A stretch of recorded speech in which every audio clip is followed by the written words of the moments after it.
Hey, hello, and all that. Welcome, good stuff. We are here after our first day at pre-Cigarfest coverage. Today was, as we had mentioned in the other video, today was the Studio Tobacco event in Stroudsburg, Pennsylvania. Right. And we went out to see the Oliva crew, which was Oliva Ian, Dave, Chris, and Brian the Show Sholey.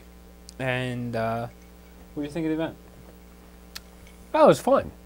I mean, it was nice. Got to see the vet, and got to see the. Which looks much better in person, I think. You know, when I saw those pictures, I was thinking, really? All those decals on that vet?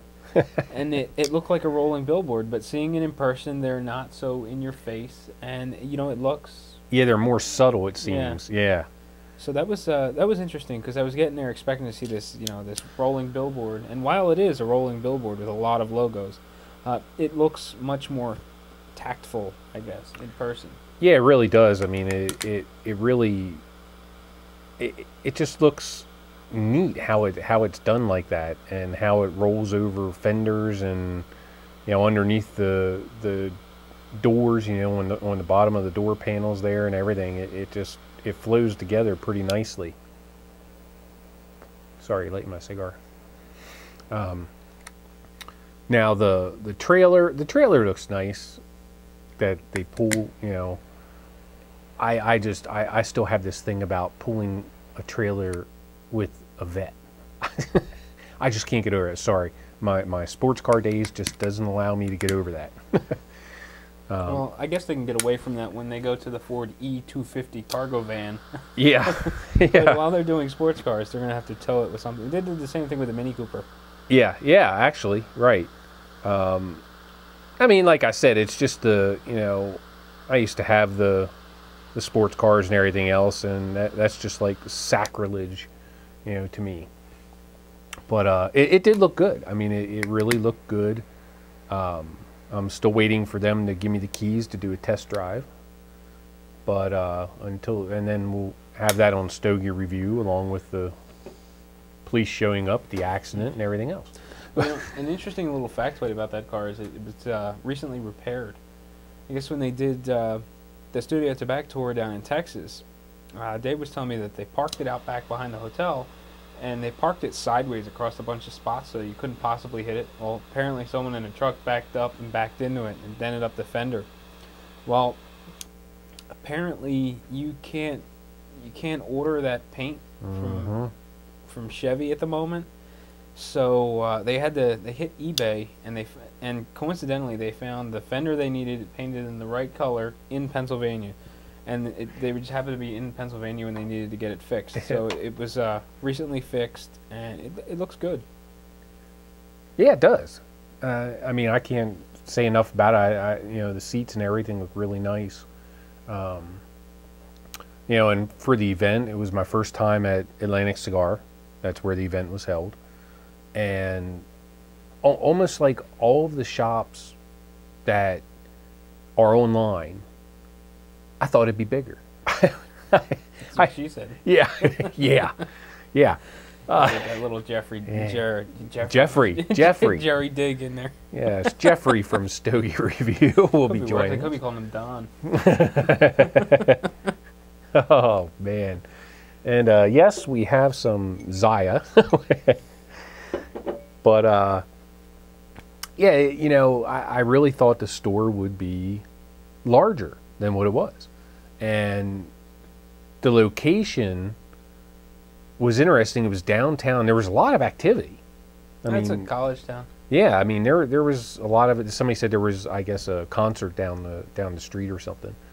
But yeah, one of the concert goers, this girl and her friend came up to bum a light and try to bum a cigarette off a group of cigar smokers, and apparently we weren't cool because we didn't know who was playing. But I did know one of the bands. It was Taking Back Sunday, I believe, and the second band she had mentioned I've never heard of, but drawing a lot of people, and and it was down the street a little bit. Yeah, I mean, it was surprising. Just even the older crowd that was out walking around, it was one of those in town type things. And we almost missed it, actually. Well, first off, I have to say, GPS units suck. I get off the wrong exit, okay, to go to this event. And so you go down, it says go to the next exit and get off. And then it's going like turn right, turn left. Well, it takes us back on the same damn highway. So it just takes us back the same way rather than bringing us, you know, like a back road or something to get there. So then we're sitting at a light and we're trying to figure out where. And the GPS is like, you have arrived at your destination. You are here. Around. Where's this place at? It must be around the corner. Meanwhile, like, you know, hidden in plain sight, directly in front of us, is the Studio Tobacco Corvette. Dave, Ian, John from Oliva are all just standing out there hanging out, and it's like, duh. Oh, that was great. That was user error that time. Yeah, that was fun, though. But on the way back to the hotel, when I'm kind of like, hey, Mike, there's the hotel. And GPS had us go 2 exits down further and then sort of backtrack on the side road. But and then we got stuck at a train crossing for the longest train known to man. We had to wait for. Yeah, GPS units. Gotta love them. You could tell we were the out-of-towners because we were the first car at the intersection, and there's a side street behind us, and you keep seeing all these cars turn down the side street.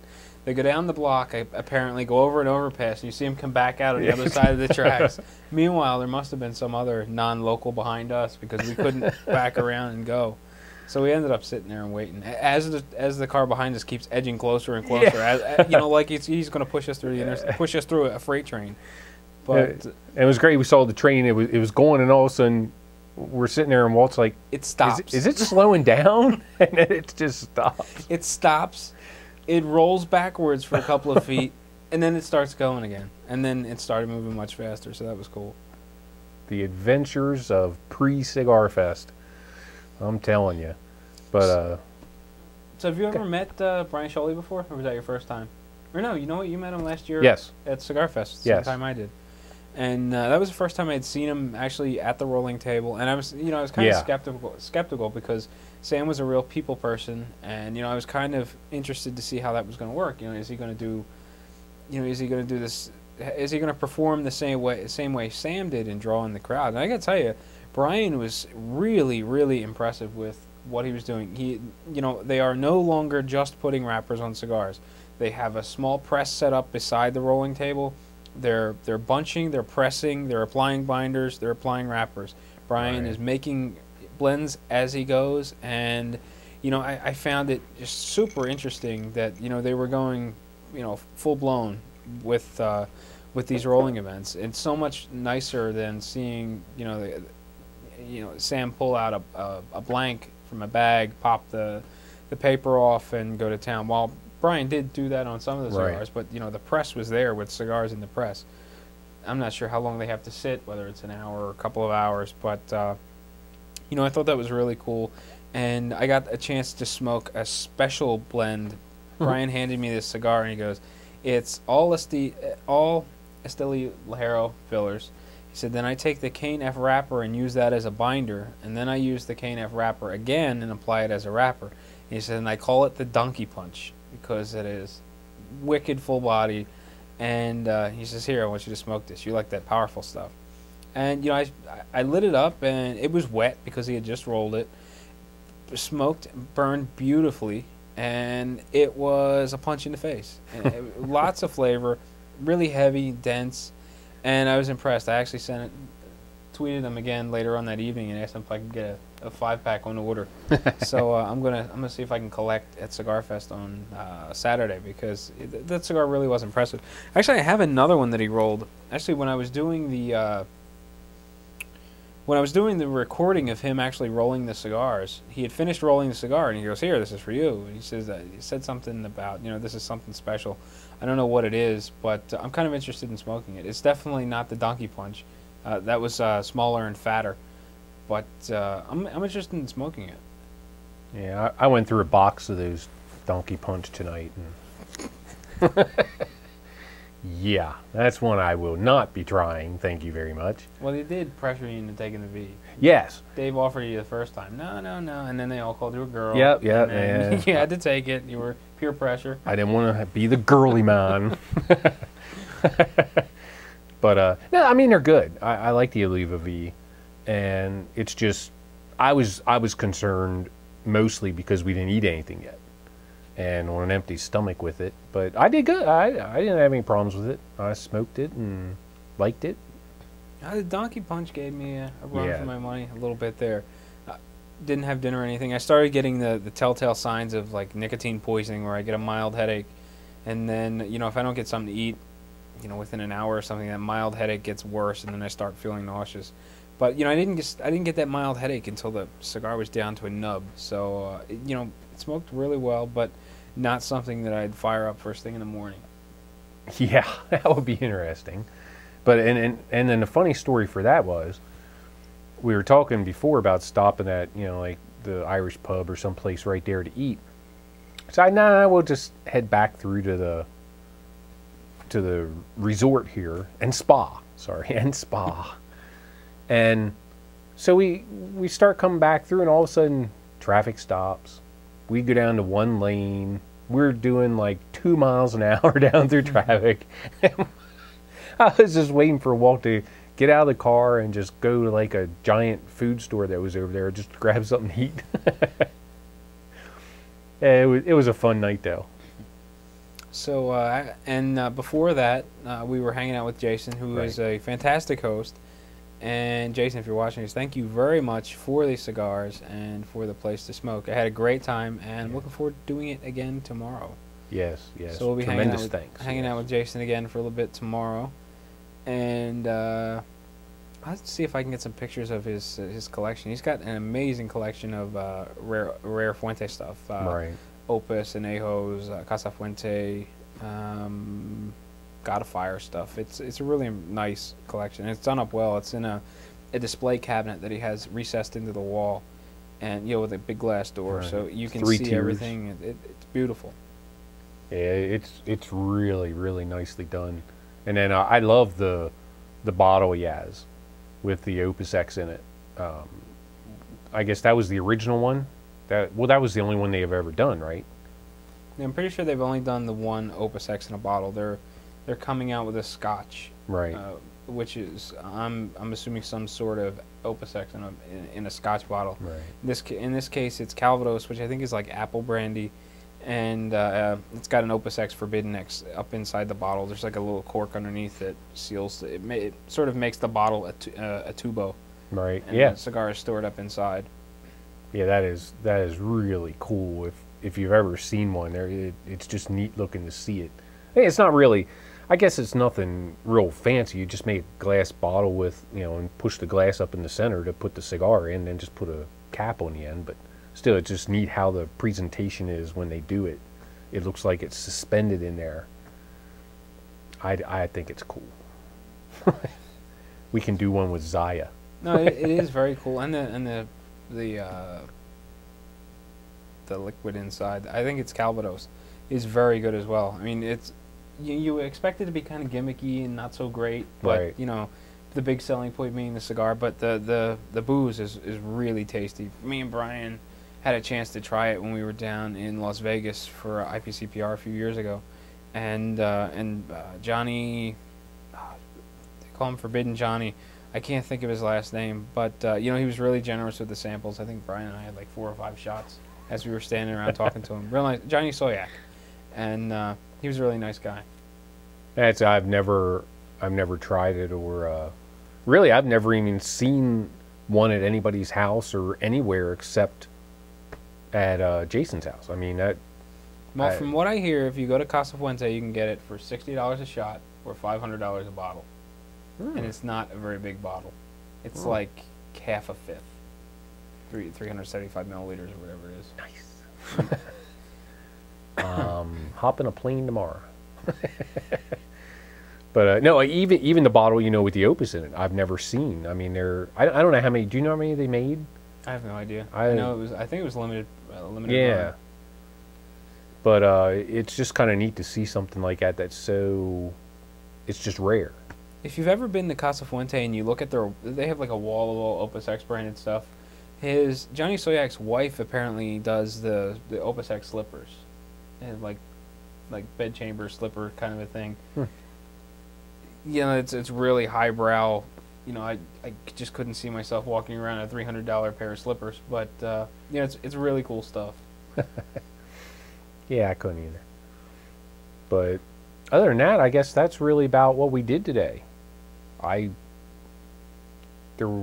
mean, we were at Jason's, and then we went to the studio to back and had our adventures, and we just had a very late dinner. Yeah. On a little Zaya.